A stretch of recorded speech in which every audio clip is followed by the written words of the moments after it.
Ramil, siz yəqin ki, Müdafiə Nazirinin görüşlərini müşahidə etmişsiniz və o nazir kimlərlə görüşdü və yəqin ki, sizə bəyanatlar da səsləndirdi. Hansı bəyanatları səsləndirdi və yadda qalan hansı çıxışlar oldu nazirin?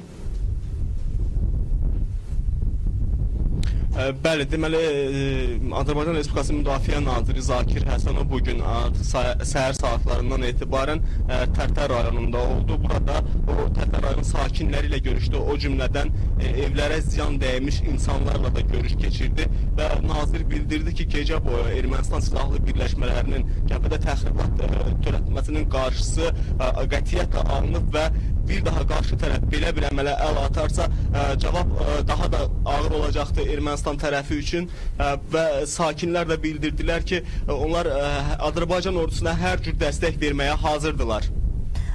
Ramil, bu gecə baş vermiş döyüşlərdən sonra ümumiyyətlə cəbhə xəttində ən son vəziyyət necədir? Belə deyək, atışmadan sonra sizin ətrafda gördüyünüz mənzərə necədir? Nələri müşahidə edirsiniz? Deməli, ümumilikdə gecə boyu Ermənistan silahlı birləşmələrinin yaşayış məntəqələrini artilleriya atışına tutması nəticəsində Tərtər rayonunda 20 fərdi yaşayış evinə ziyan dəyib.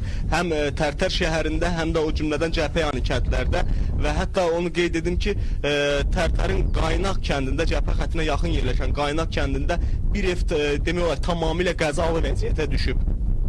Ramil, bəs sizdə olan ən son məlumatlara görə yaralanan və... O cümlədən onu da... Buyur.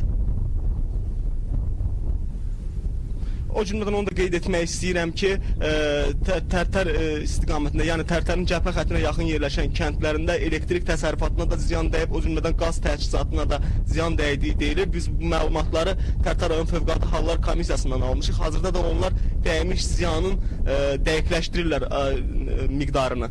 Ramil bəy, sizdə olan məlumata görə ümumiyyətlə bu ötən gecə baş vermiş atışmadan sonra ümumiyyətlə əskərlər və yerli sakinlər arasında hər hansı bir itki, yaralananlar varmı? Xeyr, hazırda bu ümumiyyətlə biz Ağdam, Bərdə və Tərtər Mərkəz rayon xəstəxanaları ilə dərhal əlaqə saxladıq və hər üç xəstəxanadan bildirdilər ki, hər hansı yaralanma və ölüm halı qeydə alınmayıb, ümumiyyətlə yaralı da gətirilməyib mülki sakinlər arasında və bu saatlara olan məlumata görə ümumiyyətlə hərbiçilərimiz arasında da itki yoxdur, yaralanan belə yoxdur. Ermənistan tərəfinin isə itki verdiyi deyilir.